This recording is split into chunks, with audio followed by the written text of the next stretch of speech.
Hi guys! Kamusta ang lahat? Ang lulutuin natin ngayon ay putserong manok. So itong putsero natin, kung ano lang meron tayo, ayun lang ang ating gagamitin, ha?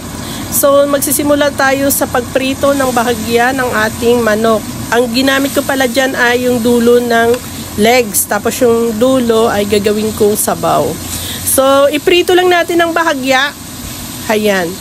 Tapos may konti akong breast dyan. Yung breast na may may yung nabibili na mayroong balat at buto. So ayan, carrots, ayan.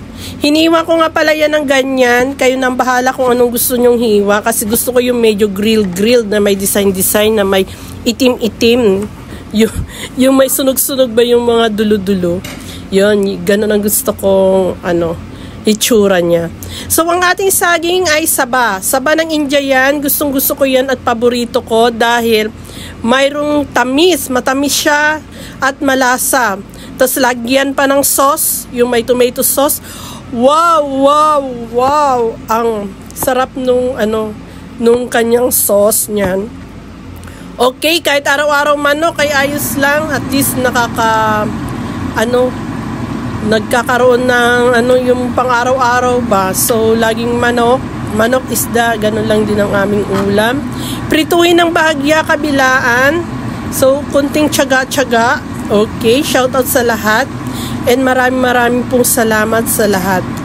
Yan palang ating gagawin ngayon ay wala yung rice kasi 3 months na ako hindi nagra-rice at maganda yung aking nangyari sa aking katawan.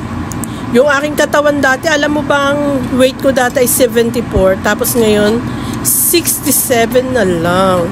So kapag kumakain ako, dumadagdag 67.4, 67.1 ganon.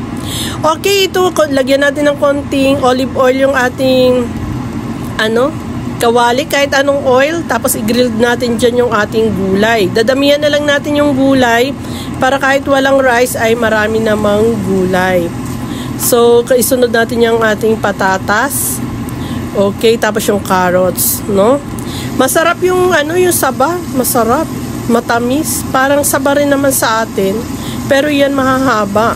Okay, galing daw yan sa India. Medyo may kamahalan siya pero mas mura kung bibili ka ng Pilipinas saba. Mas may kamuraan siya. Okay, grill natin din ng kabilaan. Pwede namang hindi iganyan. Pwedeng diretsuhan lang kung kayo'y nagmamadali. Pero ako syempre may extra effort para extra din ang time, no?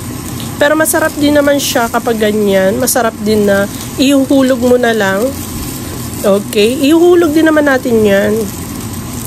Okay, maraming pong salamat. Alam nyo ba maganda yung tulong sa akin ng ating pagla-live kasi medyo nadagdagan yung ating ang ating revenue ng pakonti-konti. Hindi na siya nagpa-plot ng $1 a month.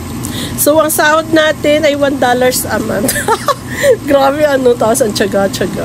Okay, kaligayahan natin yan kahit $1 lang, okay na yun. Pero ngayon naging $2 yata. Okay, hindi pa ako nag-check eh. Okay, kapag luto na, medyo luto na, ay isit aside natin at ibabalik natin yan sa mamaya. Tapos yung ating pinaglutuan ng manok, ay dyan tayo magigisa. Sayang yung mga tutong-tutong, masarap din naman. Unahin natin ang luya. Pero kung gusto nyo mauna ang kamatis, ay kayo ang bahala. Basta ako luya gusto ko eh.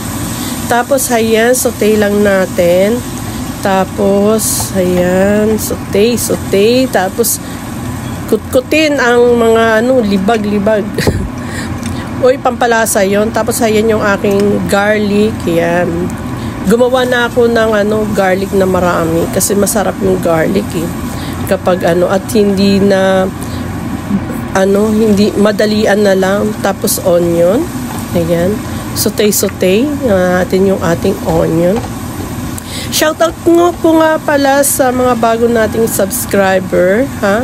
Thank you po sa lahat-lahat at sana po ay mabuhay kayo hanggat gusto nyo. So parang happy birthday lang Okay, alam nyo, tiyagaan din ang pagluluto, ha? Hindi rin madali. So, ayan yung ating kamatis. Okay, saute din natin yung ating kamatis. Okay, masarap yung kamatis kapag nalalanta na. Then, ayan, pag nalanta na yan, ibuhos na natin yung ating tinabing manok. Lagyan nga pala natin ng black pepper, white spicy, and then, ayan, yung ating maanghang na chili powder. Kung ayaw nyo ng maanghang ay okay lang. Ang ating magic sarap. Mamagikin ka sa sarap. Yung pala ng white spices ay sama-sama na yun.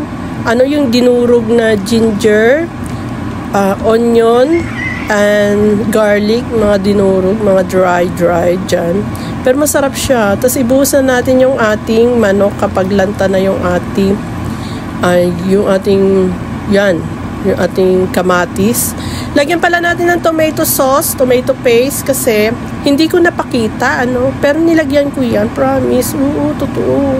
Tapos yan, halu-haluin natin hanggang sa dumikit yung lasa sa ating manok. At pakuluan pa natin yan hanggang sa maluto. Mga 20 minutes, ganon. At ilagay na natin yung ating mga gulay-gulay dyan. Tiyak na yung lasa niyan ay talagang kapit na kapit. Dahil kumunti na yung tubig niya at dadagdagan natin yan mamaya ng ininit pa. So, pakukuluan pa natin yan ng another 10 minutes o hanggang sa lumambot yung ating mga gulay-gulay. In-arrange ko pa talaga yan at sabi ng aking kumparing si Arthur, ay bakit in-arrange mo? Hahaluin nga rin natin yan pagkatapos mapicturean, no? Yun, sabi ko, hahaluin naman, sabi niya. Talaga naman, dapat ay hinalo-halo muna. So, ayan, kasi gusto ko pag pinicturean, naka-arrange. Wala lang, trip lang, no? Gusto ko naka-arrange, marunong pa siya, diba, no? Okay, sa bagay, kayo lang naman ang kausap ko dito. So, ilagay na natin yung ating carrots, at ayan, tapos dagdagan natin ng tubig yan, at takpan. So, ayan, kamusta na nga pala ang Pilipinas? Sobrang gulo na, ha? Masyado nang magulo ang Pilipinas. And, awan ko ba sa atin? Ang yaman ng mga, politician. Nakaka-amaze, samantalang tayo, trabaho ng trabaho, hindi man lang tayo maka-1 milyon. Kawawang mga Pilipino. So, takpan natin. And then, naglagay rin pala ako ng tangkay. Inuna ko na tangkay ng pechay para hindi masyadong labog yung dahon. Hinuli ko yung dahon. Gusto ko kasi half cook lang yung yung dahon. Then, ayan, luto na. Maraming salamat.